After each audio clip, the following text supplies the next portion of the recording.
Joining us now is Representative Gary Palmer, the congressman from Alabama's 6th District and a member of the Transportation and Infrastructure Committee.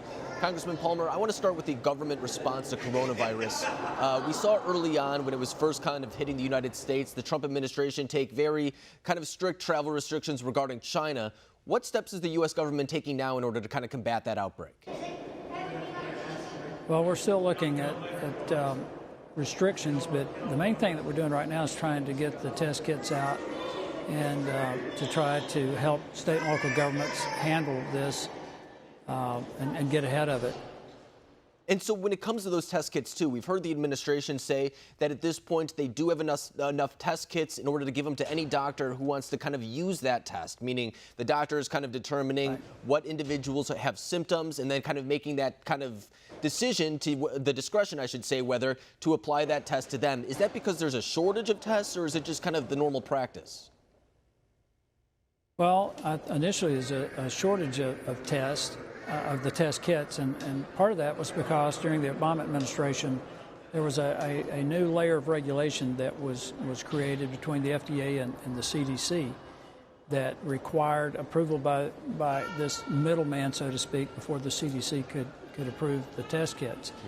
The Trump administration, under the direction leadership of Vice President Pence, has removed that so that we can now get the production started on these test kits and get them out.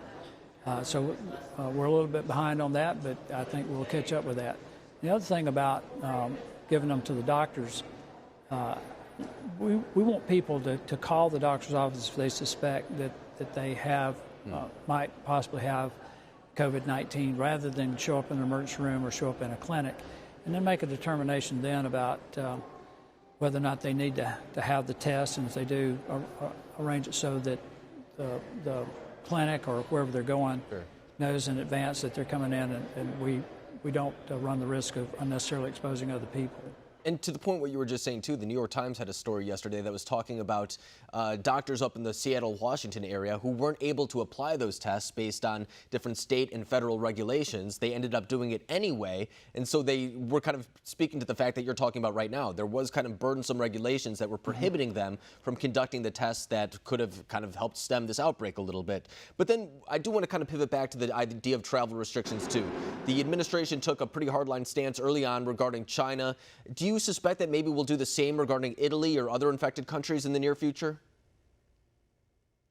That's a possibility. I would also point out that the president came under criticism for taking those steps, and that was very early on.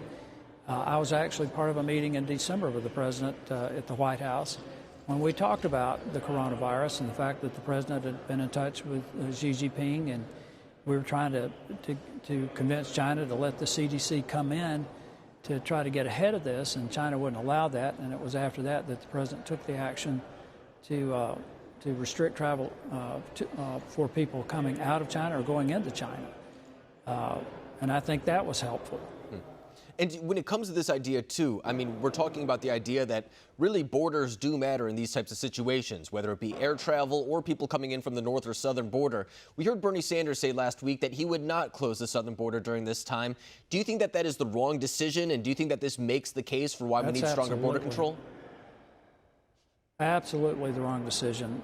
We already know that over 300 Chinese nationals were apprehended at the border near El Paso, and we know that some of those were from the Wuhan area. So, and that's the ones that were apprehended. We do not know who actually crossed over into the United States and were not apprehended.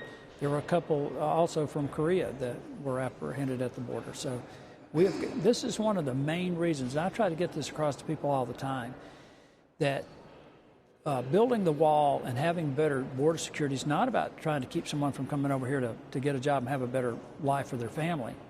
It's about our national security. It's about stopping drug trafficking. Almost all of the heroin comes across the southern border. 80% of the fentanyl comes across the southern border. We do not know who's coming across the southern border who might have COVID-19, the coronavirus. We're trying to stop human trafficking and weapons trafficking. So Bernie Sanders is absolutely wrong about this. And you know what, now that I have you here too, I do want to pivot really quickly to, you're on the House Freedom Caucus. You've been very vocal against the idea of this kind of FISA reauthorization that's been making its way to the House right now. In fact, the debate starts on that bill today. Where do you stand on that? Well, actually, I'm not a member of the Freedom Caucus. When I became chairman of the Policy Committee, I didn't join any of the caucuses. And where I stand on it is I think we need to pass this bill. It's not perfect. But I remind people we're in the minority, and we've gotten some significant improvements regarding the use of FISA warrants, and I think we need to pass it. Just a straight reauthorization obviously would be better than nothing, because FISA is important in terms of protecting us from people who would do us harm. But the improvements that we made in this bill, I think support a vote for it.